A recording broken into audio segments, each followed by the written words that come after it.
কলকাতায় সত্যজিৎ রায় অমর করে দিয়ে গিয়েছেন এক লালমোহনকে।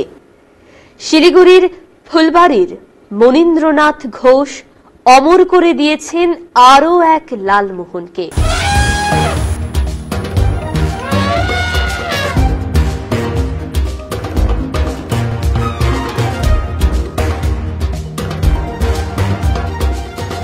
আসছে হাতি ও অভিযান। প্রতি শনিবার ঠিক রাত ৯টায় চোখ রাখুন আমুদরিয়া নিউজে। Amudariya news, voice of the marginal. আজ আমরা দ্বিতীয় লালমোহনের গল্প বলি, বরং গল্পটা আপনাদের শোনাই। এই দ্বিতীয় লালমোহনের টানে ফুলবাড়ির এই লালমোহনে মোহিত হয়েছেন প্রবাদ প্রতিম গায়ক হেমন্ত মুখোপাধ্যায় এবং কিশোর কুমার। টেস্ট করেছেন রঞ্জিত মল্লিক, তাঁর মেয়ে কোয়েল, মিঠুন চক্রবর্তী, উষা উত্থুপ, সব্যসাচী চক্রবর্তী। দুনিয়া ছেড়ে চলে যাওয়া গায়ক মান্না দের মতো গায়কও লালমোহনের রসে জারিত হয়েছেন। অ্যাকচুয়ালি অনেকটা পান্তুয়ার মতো দেখতে, কিন্তু এটা পান্তুয়া নয়। এটা বলতেন ঢাকা থেকে ফুলবাড়ি এসে ৭৬ বছর আগে যিনি দোকানটি খুলেছিলেন, সেই মনীন্দ্রনাথ ঘোষ। এটা এখন তার ছেলে রতনবাবু সামলান। আপনার নামটা বলবেন? আমার নাম রূপম ঘোষ। এই দোকানটা এখন কার নামে আছে? আমার বাবা রতন কুমার ঘোষ। আর আগে যে এটার ফাউন্ডার কে? আমার দাদু মনীন্দ্রনাথ ঘোষ। কত বছরের পুরনো দোকান এটা? ৭০ থেকে ৭৫ বছর। তো প্রথমে যখন এই দোকানটা হয়েছিল আর কি, তখন এই দোকানে কি বিক্রি হতো? তখন বেসিক্যালি লালমোহনই থাকতো। এখন সময়ের সাথে সাথে আইটেম বেড়েছে, অনেক নতুন নতুন আইটেম যোগ হয়েছে এর সাথে। দাদুর সময় লালমোহনই থাকতো, শুধু লালমোহনই বিক্রি করতে। তখন তো আর দোকান ছিল না, তখন দাদু আপনার ওই ঘাড়ে করে ফেরি করতো। তারপরে ধীরে ধীরে ধীরে ধীরে দোকান হয়।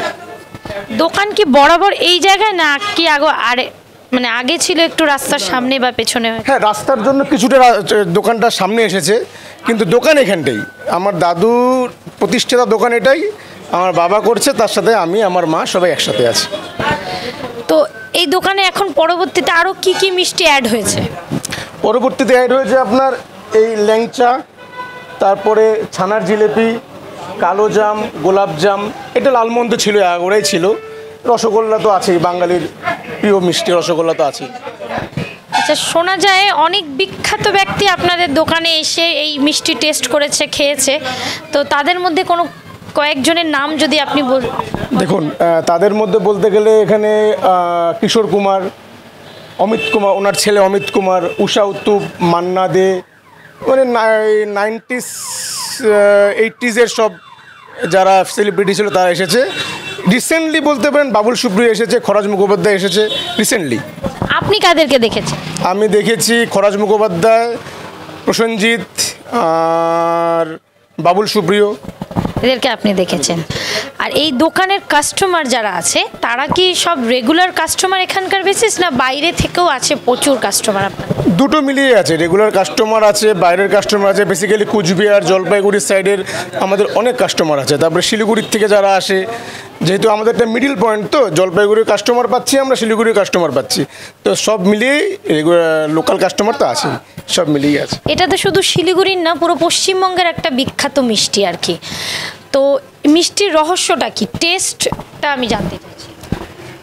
রহস্যটা হচ্ছে নিজস্বত্ব, একদম নিজের উপর। এটা আপনাকে আমি খুলে বলতে পারবো না, বা বলেও বোঝাতে পারবো না। এটা টোটালটাই আমাদের উপর সিক্রেট আছে ব্যাপারটা। এটা আপনাকে বলেও বোঝাতে পারবো না, আমি আপনাকে এটা বলতে পারবো না। আমি পুরো আপনার এর ভিতরে যা যা আছে। আমি জানতে চাইছি যে মিষ্টির যে কারিগর, তো দোকান তো প্রায় ৭৬ বছর ধরে, তো কারিগর কি একই থেকে গেছে না কারিগর চেঞ্জ হয়েছে? না, কারিগর লালমোহনের কারিগর তো আমার বাবা। লালমোহন কারো হাতে তৈরি হয় না, আমার দাদু বানাতো, এখন আমার বাবা বানায়। আর বাদবাকি যেগুলো আইটেম আছে ওরা কারিগর বানায়। আচ্ছা, আপনারা নিজেরাই বানান? লালমোহন আমাদের নিজেদের হাতে, লালমোহন কারো হাতে তৈরি হয় না, আমার দাদু বানাতো, আমার বাবা বানায়। তো আপনি কি শিখছেন নাকি এই লালমোহন বানানোর? দেখুন, বাবার সাথে থাকতেই হয় কাজের জন্য। এবার চলছে, রক্তে যেহেতু আছে, এটা তো আছেই, তার সাথে মাও আছে, মারও বাবার সাথে সহযোগিতা 100% থাকে। মানে শিখতে তো হবেই, পরবর্তীতে এই দোকানটা চালাতে হলে তাহলে তো এই টেস্টটা তো রাখতেই হবে। অবশ্যই, যেহেতু এটা আমাদের বলতে পারেন জেনারেশন ওয়াইজ বিজনেস চলছে, আমার দাদু করেছে, আমার বাবা করছে, এই ধারাটা তো আমাকে বজায় রাখতেই হবে অবশ্যই। এই দোকান কি প্রথমে কিসের দোকান ছিল, মানে এই প্রথম থেকে কি পাকা ছিল না আগে অন্য কোনো কিছুর দোকান ছিল? আগে তো পাকা ছিল না, কারণ এটা আপনার দোকান তৈরি হয়েছে 50s হবে, 50s বা 55 হবে। তখন তো আর পাকা ইট ছিল না, তখন তো বাবার মুখে যেটা আমার শোনা, এই বাঁশের মুলি বাঁশের বেড়া দিয়ে দোকান ছিল।